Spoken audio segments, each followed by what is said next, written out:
All right, still working on the white whale video, guys. Here's a clip from that while I speak. I'm going to talk 905 because some of you guys liked that I mentioned 905 stuff last time around, and I'm just back from the game today against the Gold. And this 905 team is a winning team. I'm telling you, I'm loving the personnel right now. We have great balance up and down, guys. And what I will point out to you right away, that what I have in my hand right now is what I call a game sheet, but they call them game notes. And this is a list of the rosters for both team of potential players that are going to play.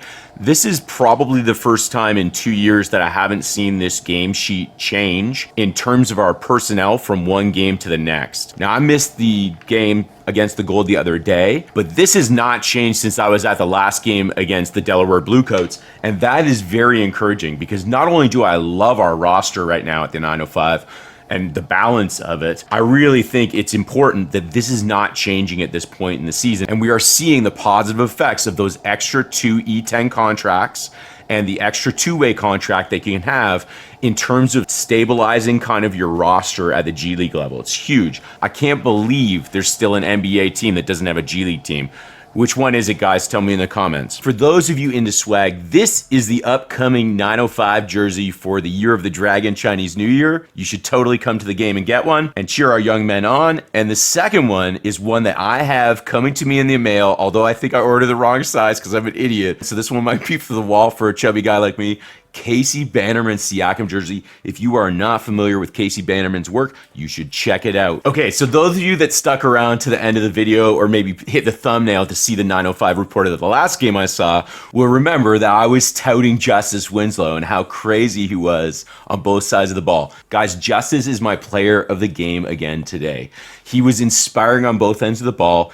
The first half, he got like some chippy fouls early, so we didn't get to play him a lot. But second half, we had a lead for most of the game, which was important, and we protected it in the second half, largely due to defensive stops in our energy. The ball went a little flat on the offensive end, and the whistle seemed maybe a touch inconsistent from one end to the other, but that crap happens. So yeah, Justice came up with a huge hard foul to make sure they're not getting any easy buckets at one point.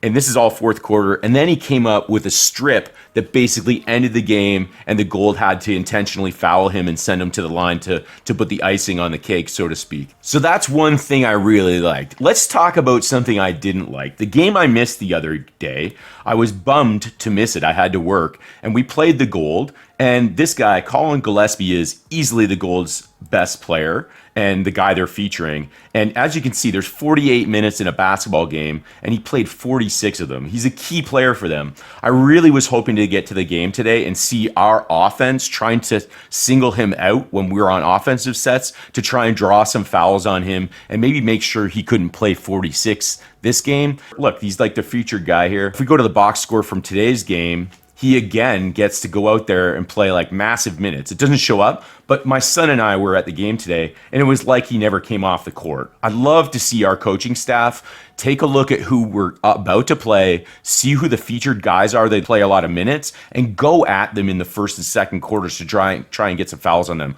We have back-to-back games against the Maine Celtics, so for example, I would hope that our coaching staff is going to single out like Drew Peterson and JD and go at them. And we got 34 at DVA Stewart, and then of course they got Jordan Walsh. But I would like our coaching staff to have our guys try and pick out those featured players from the other team, because G League's teams typically only have a couple. So let me get back to our team and what I liked about what I see on the court. There's like a two-headed monster we rolled out, very guard heavy, just like I think we're going to start to see at the NBA level. Vision 6'9", or the long arm monsters as I call them, seems to be a thing we're waning off of, but we are seeing more guard heavy, and Darko has been running 3-guard lineups all year, even when we had Malachi. So I expect to see that at the 905 so we can emulate it and tinker with it. So look at our roster, for instance. Here's the box score from today. You don't see the minutes, but at any given time, we saw sets today that involve Kobe Simmons, Freeman Liberty, and Kyra Lewis. And I would include Amari Moore here, although he's slightly different style player.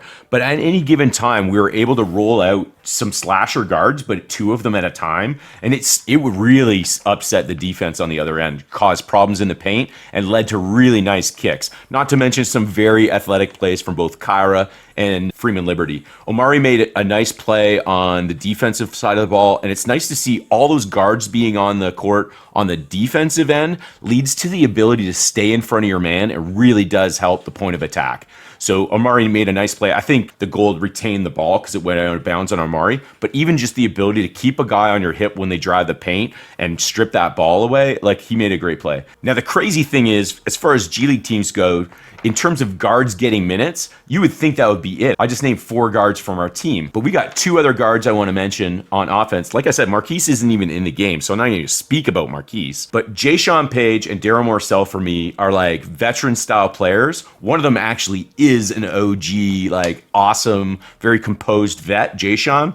But Daryl Morcell is like still a young guy, and he plays composed like a vet. So it allows the Raptors 905 to play and set tempo. It's not about playing fast. It's about changing the tempo and controlling that tempo, and therefore controlling time and space. And they did a good job down the stretch, even though it ended up being a very close game on the scoreboard. The defense was really locked in, and we really did control the clock well. From the forward positions, guys, there's not a lot to say. Love O'Banner. Mo Gee's hands in the paint are ridiculous. He had some very strong takes today. O'Banner hit from outside. Miles Burns had a crazy putback you should seek out and find. They'll probably feature it on the 905 Twitter account today. Drake Jeffries was ready to shoot. He didn't hit his threes today, but he had good, clean looks. Anyway, guys, that's the 905 report from the play style thing. I want to report on one more thing. So in my last video, I told that story about how my table was getting like really loud, both on offense and defense.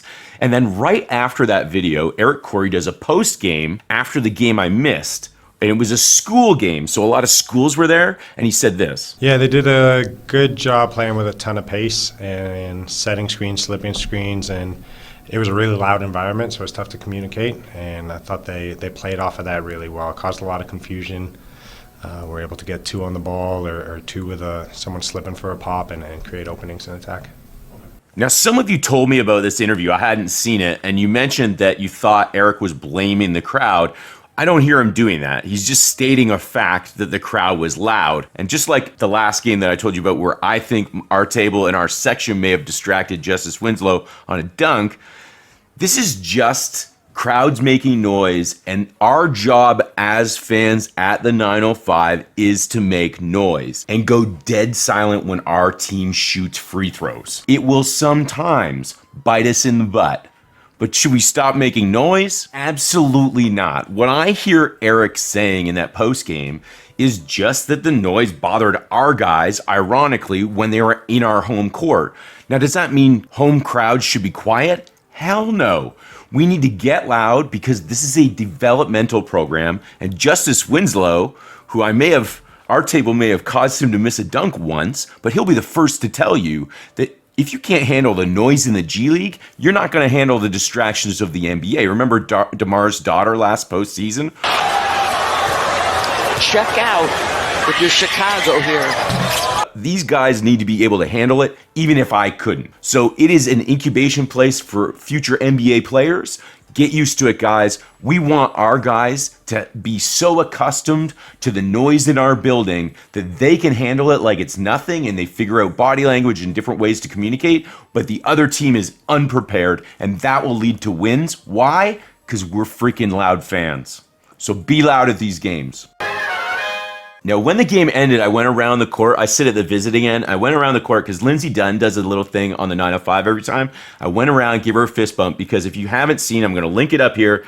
Lindsay's interview with Normie, fan favorite Normie Powell, was back, obviously, and the Clippers whooped our butts the other night, but she did a great little interview with Norm the other night, and I'd say go and check it out. Next up in the pipeline for me, guys, you have the Holy Grail and the White Whale of NBA contracts. I'm just finishing up some fun animations to learn how to do that, and you'll get to see those, and then I'll get to doing the takes and editing. You should see that out in the next couple of days. Make sure you like, subscribe, and thank you so much for your support. Cheers, guys. Treat each other well. It's all about the Larrys.